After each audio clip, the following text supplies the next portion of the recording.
Sir నమస్కారం sir. నమస్తే అండి. సార్ హీరో 'నాని' గారి అప్‌కమింగ్ ఫిల్మ్ 'ది ప్యారడైజ్' సంబంధించి రీసెంట్‌గా గ్లింప్స్ అయితే రిలీజ్ చేస్తారు. అయితే మేజర్‌గా సార్ ఈ 'ప్యారడైజ్' అనే టైటిల్ పెట్టడం వెనుకున్న రీజన్ ఏంటి?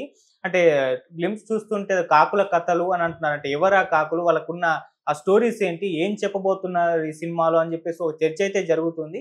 మరి సినిమాకి సంబంధించి మీరేం చెప్తారు సార్? 'పారడైజ్' అనే టైటిల్ యాప్ట్‌గానే పెట్టారు. హ్మ్.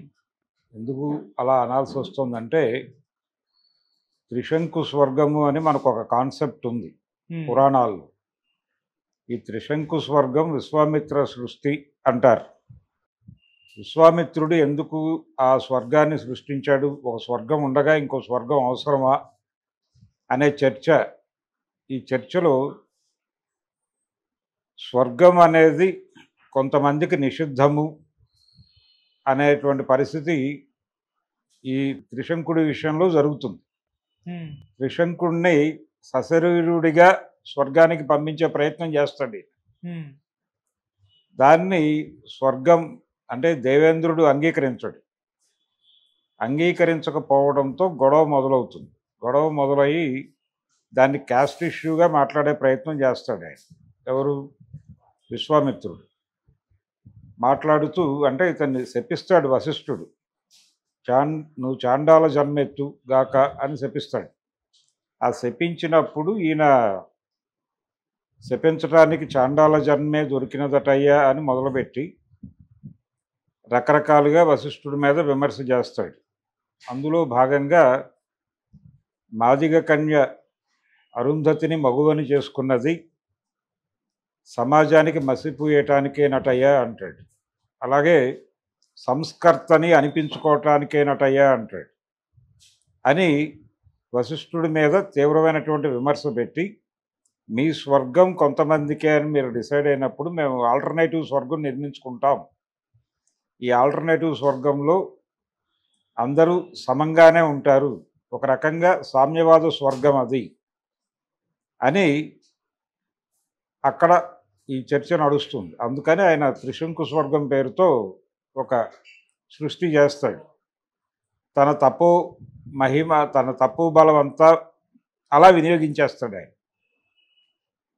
ఎప్పుడైతే ఈ తపో బలం అంతా వినియోగించేశాడో ఆయన ఒక నిస్తేజుడైపోతాడు. ఆ తర్వాత ఆయన తిరిగి ఈ తపో సంపదని తిరిగి సంపాదించుకోవటానికి మళ్ళీ తపస్సు కూర్చోవటం, అలా ఆ తపస్సు భంగం చేయటానికి దేవేంద్రుడు మేనకని పంపించటం అలా నడుస్తుంది ఆ కథ.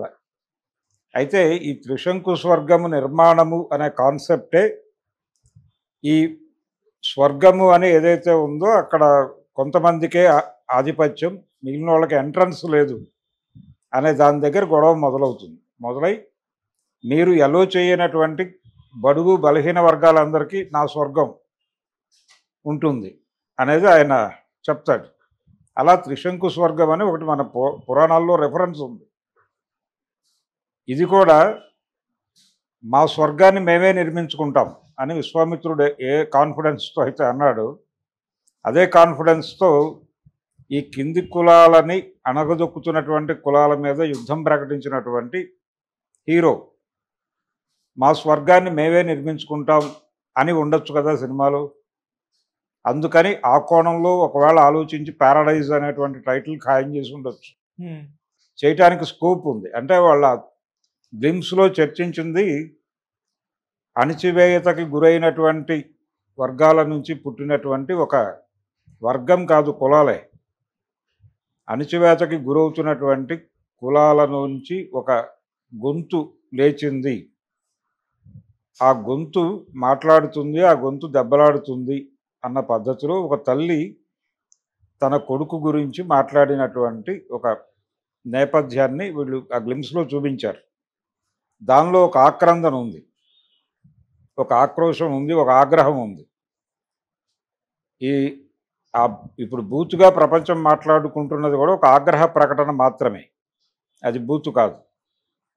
అలా ఈ స్వర్గం కూడా దిగువ కులాల వాళ్ళకి మేము ఒక స్వర్గం నిర్మించుకుంటాం, ఆల్టర్నేటివ్ స్వర్గం నిర్మించుకుంటాం, మేము మీతో సంబంధం లేకుండా అవసరమైతే మీ స్వర్గాన్ని కూలదోస్తాం అనేది ఒక పిలుపునిస్తూ ఈ టైటిల్ పెట్టి ఉండొచ్చు. మీరు అనుకుంటున్నటువంటి స్వర్గాన్ని కూలదోసి మేము ఒక ప్రత్యామ్నాయ స్వర్గాన్ని నిర్మిస్తాం. ఇది ఎలా ఉంటుందంటే మనుషులంతా ఒక్కటే అనే నినాదం పై కులాల వాళ్ళు ఇస్తే, అంటే నినాదంగా గొప్పదే అది.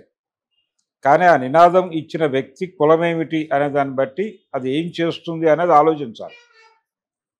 మనుషులంతా ఒక్కటే అనే నినాదం ఒక పై కులాల వాళ్ళు అంటే, లేదు ఒక రెడ్డి లేకపోతే ఒక కమ్మ ఒక బ్రాహ్మణ మరొకళ్ళు అంటే వాళ్ళు కింది కులాలని టార్గెట్ చేశారు, వాళ్ళని దోపిడీ చేసుకోవడానికి ఏదో స్కీమ్ వేశారు అనేది అర్థం. అలా అర్థం చేసుకోవాలి. అదే నినాదం ఒక రెల్లి లేకపోతే అంతకంటే దిగువ కులాల నుంచి ఎవరైనా మనుషులంతా ఒక్కటే అంటే ఈ నిచ్చెన మెట్ల వ్యవస్థను పగలగొట్టి అందరినీ సమానం చేయబోతున్నారు, అందుకు యుద్ధం ప్రకటించారు అని అర్థం. అలా అర్థం చేసుకోవాలి. ఏ నినాదంగా గొప్పదా కాదా అనేది కాదు చర్చ. ఆ నినాదం ఇచ్చిన వాడు ఎవడు, వాడి నేపథ్యం ఏమిటి అనేది చూస్తే తప్ప ఆ నినాదం ఎలా పనిచేస్తుందో అర్థం కాదు. అందుచేత భారత సమాజం కులవర్గము లేకపోతే వర్గ సమాజము ఇవేవి కాదు, కుల సమాజమే. దాన్ని కుల సమాజంగా అర్థం చేసుకుంటే తప్ప సమాజం అర్థం కాదు.